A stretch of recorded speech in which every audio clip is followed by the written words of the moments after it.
Сайн уу манайхан? Өнөөдөр бүгдээрээ 2007 оны Рэг хэмээх Испани аимшиг киноны товчлыг сонсноо. За тэгээд та тийм маань дийлэх нь үзчихсэн байж магадгүй. Бусад кинотой харьцуулахад found footage төрлийнх болохоор бичлэг нь жоохон өссөн байж магад. Ямар ч тач би л багтаа үзээд нилээн бодит санагдаж дотор харцааж байсан. Товчлыг дурдвал гал командынхны нэг өдрийн амьдралыг сурвалжиж байсан Анжела Бүсгүй маань гал командын залуустай хамт дуудлаганд явж очисноор тэр байшинд ямар аимшигтай зүйлстэй нүүр тулж юу болох нь одоо бүгдээрээ хамтдаа сонирхцгоё. Киноны маань гол дүр Анжела зураглаачийн хамтаар Барселона хотын онцгой байдлын газар ирсэн гал сүнэг албаны нэг өдрийн тухай сурвалжлага бэлтгэж байв. Бүсгүйг гал сүнэг албаны дарга дагуулan явж хувцас хунаар техник хэрэгсэлгээд онцгой байдлын үед яаж ажилдаг тухайгаа тайлбарлан явах ба онцгой байдлын ажилтан залуусын хоолны газар орон хоолноос нь хүртэл идэж үзнэ. За ингээд орой олны дараа Мануэль гэх залуугаас онцгой байдлын газар ажиллах ямар өдөг талаар асуухад дуудлага ирэхгүй өдрөө бол маш намгүм. Бидгэд дуртай зүйлээ идэг. Сакс тоглохын тоглож ном унших нь уншаад бэлэн байдалд байж байдаг. Гэхдээ дуудлага ирвэл 1 минутын дотор машина бэлдээд гарах ёстой гэж тайлбарлах ба өнөөдөр дуудлага ердөөсөө ирэхгүй маш тайван намгүм орой байлаа. Анжела маань дотроо дуудлага ирээсэй. Гал гарсан газар очиж зураг авалтаа их юмсан гэж бодон залуустай сакс тоглож байтал түүний үснээр болж шуурхаа дуудлага ирж залуус маань тэрхэн зур хувцас солон хөдөлгөд бэлэн болох ба Анжела зураглаач хоёр маань тэднийг даган явхаар болдог. Дуудлага ирсэн газар эндээс 5 минутын зайд ойрхон байх газар бөгөөд одоо үрийн 4 цаг болж буй учраас замд сэлүүхэн байсан тул хэдхэн минутанд очихоор байлаа. Манай хоёр нэвтрүүлгээ үргэлжлүүлэн одоо яг ямархуу газар очихоо сайн мэдэхгүй байна. Очоо та бүхэндээ нөхцөл байдлыг харуулъя. Гэд их л сэтгэл нь хөдөлсөн харагдах ба уул нь манай бүсгүй маань багада гал сөнөөгч болъё гэж боддог байсан тул дуудлаганд нь явж байгаа түүнд багийнхан мөрөөдлийг санагдуулж байлаа. За ингээд явсаар манай хэд нийтийн орон сууцнд ирэх ба барилгын таван давхурт нэг асуудал гарсан учраас хаалгыг нь хүчээр онгойлгох шаардлагатай тухай цагдаагаа сонсоод машинаасаа хэрэгтэй багаж төхөөрөмж аваад орлоо. Байрны оршин суугчид бүгд сандралдан нэг давхурт цугларсан байх ба таван давхрын гац бие бүсгүй шүнжэнгөө маш муухай орлоод хам юм авч идлээд нэг л биш байгаад байна гэж манай хэдэд хэлэх ба хоёр гал сөнөгчтэй хамт хоёр эргүүлийн цагдаа таван давхар руу гарнаа. Манай хоёр тэр дөрөв нэвтрүүлгээ үргэлжлүүлж яг одоо бид нэр барилгын таван давхурт гарч ирээд байна. Энд байдаг оршин суугч бүсгүйд ямар нэгэн асуудал тулгарсан бололтой гэд ярьж явах үед гал сөнөгчд маань хаалгыг хүчээр эвдэн онгойлголоо. Гэтэл коридорын буланд өнөөх оршин суугч бүсгүй маань нэг л хэвийн биш байгаа нь ойлгомжтой харагдах ба энэ бүсгүйг Кочита гэдэг уул нь хөршүүттэйгээ мэдтэй устай мөрөөрөө л хүн юм байна. Янз бүрийн харт амиг хэрэгэлсэн байх гэж таамагласан цагдаа маань бүсгүйг тайвшруулах гээд өгөх үед хувцас хундар нь цус болсон байгааг хараад яралтай түргэн дуудъя гэж ярилцаж байтал мань бүсгүй олон хүн гараад ирснээс болсон уу яасан сонин дуугарч байснаа. Цагдаа нарын нэгийг гүрээнээс нь хазаад авд юм да. Цагдаа гал сөнөгчд маань тэр дөрөв галзуу бүсгүйг салах гэж оролдсон ч бүр хүзүүнийх нь махыг зулгаагаад мань цагдаагийн үзүүнээс их хэмжээний цус асгарч эхэлдэг. Анжела маань энэ бүхнийг хараад бүр шоконд орчиж байгаа юм чин. Зүгээр гал сөнөгчдийн тухай нэвтрүүлэг хийх гэж яваад ийм юм харахаар аргагүй бах л да. За ингээд нөгөө галзуу бүсгүйч өрөөлүүгээ зүхтан орж манай шархсан цагдааг маш яралтай эмнэлэг түргэх шаардлагатай байсан ч гарах гэтэл байрны төв алгыг битүүмжилсэн байд юм да. Анх барилга руу ороход гадаа нь хинч байхгүй намгүн байсан ч одоо энд нь хэдэн 10 цагтаа цэргийн машин ирсэн байх бөгөөд Испани эрүүл мэндийн яамнаас барилгыг карантинлж битүүмжилсэн тухай анхааруулдаг. Манай хэд бүр сандарч юу яриад байгаа юм бэ? Энд хүн цусаалтаад өгөх гэж байна. Аль хурдан гаргаач гэсэн боловч тэр хамаагүй. Дараагийн зааварчилгааг өгтөл барилгаас гаргахгүй гэж цагаан олгоор анхааруулдаг. За ингээд энэ хэд маань энэ барилгаас наашаачгүй цаашаачгүй болж гацсан. Яг л эрүүл мэндийн яам биднийг карантинлдэг үлээ. Юу болоод байгаа юм болоо? Гээд гайхаж байх үеэр энтхийн оршин суугч эмт залуу шархадсан цагдаад анхны тусламж үзүүлж эхэлдэг. Гэтэл дээр үлдсэн гал сөнөг залуугийн цогц унаал ороод ирнэ. Тэнд байх хүмүүс бүгд шоконд орж арай нөгөө галзуу авгаа шидсэн биш үстэй. Гээд дэш харсан боловч юу ч харагдсангүй. Энэ үед бүгд паниктан сандарч бидний гаргалдаа дахиад нэг хүн шархачлаа гэж учралсан ч гарах шинжгүй шүү. Эмт залуу судсын шалгахад зүрх нь маш сул цохилж байна гэж хэлсэн боловч маш их цус алдаж байсан тул аврах ямар ч боломжгүй ойлгомжтой байв. За ингээд цагдаа Анжела зураглаачид маань хамтдаа дээшээ гарч галзуу авгааг баривчлах гэж оролдоход манай авгаа коридорт нэг хөвгүү зогсож байснаа. Манай энэ рүү дайрах үед бүр 3 удаа буудаж байж арай гэж зогсоож чаддаг. За ингээд энэ хэд маань яаж игээд барилгаас гарахаар шийдэн барилгын хажуугийн цонхоор гарах гэхэд цэргүүд цонхыг битүүмжлэн цонхоор гарах гэж оролдвол газар дээр нь нам буудна гэж анхааруулах үед манай хэд байдал үнэхээр хурццсныг ойлгоно. Гал сөнөг залуу маань тэсвэр алдан цагдаараа уурлаж чи наад станцаараа юу болоход байгааг хурдан асуул та. Яглаараа бахан цагдаа нар ирчээд биднийг гарахгүй гээд байгаа. Миний хамтрагч тэнд цус алдаад өгөх гэж байна овш минь. Алив ямар нэг юм хийгээч дээ гэж дайрахад мань цагдаа бууга гарган сүрдүүлж би юу ч мэдэхгүй. Над руу ойртоод үзээрэй. Би нөгөөдөөсөө асуусан ч хинч надад ямар ч хариу өгөхгүй байна гэж аргаа барагдсан тухай үннээ л хэлж байна. За ингээд манай хэд арай тайвширч эмт залуу шархадсан хүмүүст анхны тусламж үзүүлж эхлэхдээ зэрэгцэн Анжело зураглаач хоёр маань энэ бүхнийг камертаа бичин эндээс гарахаараа олон нийтэд цацаж эрүүл мэндийн яам үрсдэг нь карантинсэн тухай сурвалжлага хийхээр шийдлээ.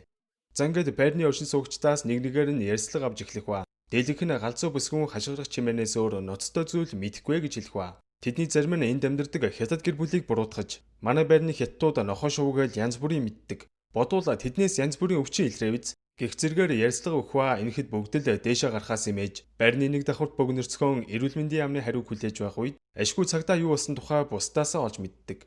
Энэ барилга дотор халдвар төвчин гарсан гинэ. Удахгүй бид нар рүү мэрэгжлийн эмчнэрийг оруулж ирнэ гэж байна. Өөрөө дөрвцөө зүйл хэлсэнгүү гэж хүмүүст мэдээлэл өгөх ба удалгүй нэрэл биендээ битүү хамгаалтын хувц өмссөн эрүүл мэндийн яамны мэрэгжилтэн орж ирлээ. Манхид энд яг юу болоод байгааг ам уралдаан асуухад мэрэгжилтэн хэлж байна.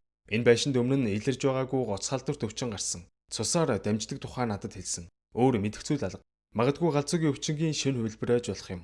Юутаж би халдвар авсан хүмүүсээс шинжилгээ авах хэрэгтэй байна. За юу гэж хэлэхэд галс өнөөгч маань хэлнэ. Нэг цагтаа нэг галс өнөөгч хазуулсан байгаа. Бид нар байшингийн гаражны эсэгт оруулсан байгаа. Гэхдээ наад хүмүүс чинь айл хэдийн халдварсан учраас удахгүй бусдаа халдвар тараах гээд дайрж магад. Гялс гараж руу ороод би шинжилгээ аваадах юм. Гэд ярилцаж байхыг нь манай хоёр сонсоод энэ талаар бичлэг хийж нийтэд үзүүлэх ёстой гэж шийдэн гараж руу орох гэсэн ч таад гадаа байжээ. Аюултай гэд халгаасангүй. Эрүүл мэндийн яам амхандаа л энэ халдварыг олон нийтэд тараахгүй тулд байшинг тэр чигтэн карантинлж учрыг нь олох хүртэл дотор байгаа хүмүүсийг гарахгүй гээд байгаа нь энэ юм байна л да. Мань хоёр гаражны цонхны булангаар юу болж байгааг бичиж эхлэх ба. За ингээд гараж руу цагдаа байрны эмч мэрэгжилтэн галс өнөөгч дөрөв ороод шархадсан нөхдүүдийг гавлан тэднээс шинжилгээ авч байтал тэд гэнэт сэргээд байрны эмч залууг хазаад авнаа.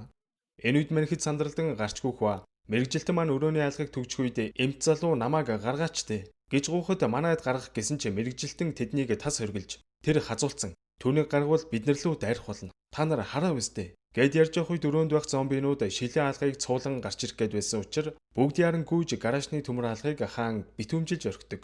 Галс өнөөх залуу маань уурлаж мэргэжилтнээс энэ бүхэн яг юу болоод байгааг үннээр нь хэлхийг шаардахад маньхүү одоо л бүхнээ нууж хаалгүй илдэг. Энэ барилгын нэг нохоогоос өвчин анх ихсэн. Тэгээд оршин суугчдад тарсан гэж би таамаглаж байгаа. Өвчтнүүдийн шинж тэмдгийг харахад галзуугийн өвчин шиг харагдаж байгаа ч шал өөр зүйл байх шиг байна. Гэхдээ халдварсан хүмүүст хазуулах юм бол дорхно халдвар авна. Гэж хэлэхэд эдний оршин суугчид ээж өхөн хоёр луу ширтээд эхэлдэг. Энэ хоёр энэ байрны 3 давхарт амьдардаг бөгөөд энэ байрны ганц нохоотой айл нь эдний хамсанч. Яж хахад охин нь сүүлийн эдэн цаг биеийн нилээн муудаад байгааг анзаарсан хүмүүс халдвар танаагаас эхэлсэн байж шít. Танаа охин халдвартай юм байна гэж дайрахад мэдээж ээж хүн чинь охиноо хамгаалалгүй яах вэ? Үгүй ээ. Та нар буруу ойлгоод байна. Манай охин зүгээр харшил нь хөдөлсөн байгаа. Гэд ярьж байтал охин нь хүмүүсийн нүдэн дээр ээжийнхээ нүрийг тасгазаж хаяад байшингийн шатаар гүгээд явчихва. Хүмүүс ээжийг нь ямар алалтай биш. Угаасаа халдвар авсан удахгүй зомби болох нь тодорхой байсан ч одоохондоо шатнаас гавлахаас өөр зүйл хийж чадсангүй. Мэргэжилтээ хэлж байна. Бидэнд амьд халдварсан хүн хэрэгтэй. Тэгж чадвал вакциныг хурдан бэлдээд та нарыг гаргаж чадна гэж хэлэн цагдаад унтуулагч буу өгөөд охиныг энэ буугаар унтуулад аваад ир гэж хэлэх ба галс өнөөгч цагдаа зураглаач гурав маань охиныг барихаар дээшээ гарлаа. Гэтэл коридорт байсан галзуу авгаан цогцоос уул мөргөө алга болсноос харахад тэр өвхөөгүй барилгын хаанигтай байгаа гэдэг нь тодорхой. Манай дүргэжлүүлэн явсаар охиныг ганцаархнаа зогсож байхад нь болохгүй. Ядж байхад энэ унтуулагч буу нь нэлээд ойроос бодохгүй бол болохгүй байсан тул охинд нэлээд эвтэйхэн ойртоод яг буддгийн даваан дээр охин цагдаа руу үсрэн хазаж орхих ба цагдаа айл хэдийн хазуусан ч охиныг барин хурдан буудаарай гэж хэлэхэд хитрхи айсан манай хоёр тэндээс зугтах гэтэл нөгөө галзуу авгаач нь гараад ирд юм да. Галс өнөөгч маань айсан эдий ч гартаа таарсан төмрөөр түүнийг цогч унгаагаад шатаар буух үед гаражнд байсан зомбинууд гаражны хаалгыг эвдлэн орж ирж эхэлж байдаг. За ингээд энэ хэд бүгд сандралдан шатаар дээшгүүн настаа ахын дорон хаалгаад өгчлээ. Гэтэл мэрэгжилтэн залуу маань аль хэдийн азуулаад биеийн эвгүрхэж ихсэн тул эдний угаалгын өрөөнд өөрийгөө түгжиж орхих ба айд сандарсан эд маань цонхоор гарах гэж оролдсон ч цэргийнхэн гарвал шууд буудах тушаалтай байгаагаа сануулнаа. Анжело маань бүр уйлж унжаад явчих бөгөөд ганц сурвалжлага хийх гэж ирсэн биш ийм зүйл болно гэж хэн мэдхэвдээ. Энэ үед настаа ах байрны зөөрөөр дамжин гарч болох санаа гарах бөгөөд зөөрний төлхөр нөгөө байрны эмч залууд байдیں гинэ. Ингээ ярилцаж байтал зомби болсон мэрэгжилтэн манайхыг хазаж орхих үед манай гурав гарааг үжитэл нэг зомби тэдэн рүү дайрсан ч галс өнөөгч маань түүнийг цогч унгаад нэг давхар руу буцаад бууж ирнэ. Тэндээс энд залуу 301 тоод амьдрдгийг олж мэдэн шатаар гарах гэхэд шатанд гавлуулсан бүсгүй зомби болж хөгрөөд тэдэн лүү дайрах гэж оролддог энэ хэсэг бас нэлээд эвгүй. Арайч хазуулчихсангүй. Дээш гарах гэхэд зомбинууд энд тэндээс гарч ирэн дайрсан боловч хаа очиж галс өнөг залуу маань тэднийг аргалж үлдэхэд манай хоёр айсандаа тэр чигтээ гүн 301 тод руу ямартай ч орлоо. За ингээд сандарсан хоёр маань шүүгээг нь ухахад баахан түлхүүр байсан ч аль нь зойрны түлхүүрийн бөөмөд ямартай ч бүх түлхүүрээ аваад орц руу гараад галс өнөг залууг дуудсан боловч тэр айл хэдийн зомби болсон байх ба. Шатан дээр байсан зомбинууд тэр чигтээ манай хоёр руу дайран гүйлдэж эхлэхэд манай хоёрт сандран шатаар тэр чигтээ гүйсээр байшингийн хамгийн дээврийн айл руу ороод хаалгаад хөвчлээ. Камерныхаа гэрлээ асаатал энэ байшин дотор угаасаа болохгүй зүйл хийж байсан нь ил мэдэгдэх бөгөөд шашны эд зүйлс тэгснээ хүмүүстээр чөтгөр дуудах цаан хоолын талаар баахан нийтлэл ханан дээрээ наацсан байснаас гадна ширээн дээр энэ тэндгүй цусны дээж авдаг багжнууд байгааг харахад энэ бүх зүйлс энэ дөрөөнөөс ихсэн гэдэг нь бараг тодорхой байлаа. Гэтэл таазан дээр нэг юм төжигнж эхлэх ба манай хоёр сандарч байсан ч эндээс гарах замаа хаан явж байгаад нэг дуу ураагур болно. За ингээд энэ дуу ураагурыг сонсоо үзтэл энэ бүх зүйлийн утга учир тайлагдал явчихна. Энэ хоёрын байгаа энэ дээд давхрын байрыг Ватиканаас томилогдсон ирсэн нэлээд чадвартай номлогч хөсөлж Тристина гих охиныг ангаахаар энд номлоо үлдэж байсан юм байна. Охиныг эхлээд чөтгөр зэзэмдүүлсэн байна. Гиж дүгнээд чөтгөр хөөх яслал үлдсэн боловч ямар ч нөлөө үзүүлээгүйгээс гадна охины биенд чингсэн чөтгөрлөг зүйл нь цуснд нь шингэн бусдыг халдварлуулах чадвартай халдвар төвчин болон хувирсан байгаа. Ватиканаас охиныг шууд алахыг тушаасан ч номлогч зориг нь хүрээгүй тул охиныг энд хорсон юм байна л да.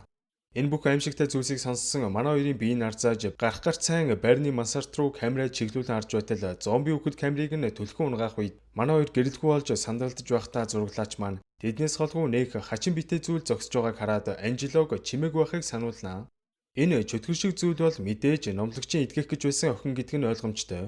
Тэр манай хоёрыг хаан харахууд тэмчиж байх оронд мань хоёр араар нь гарах гэж оролдсон ч түжигнэг чимээнээр манай хоёрыг барьж явснаар энэ барилгаас нэг ч хүн амьд гарч чадалгүй кино маань төгсөж байна да.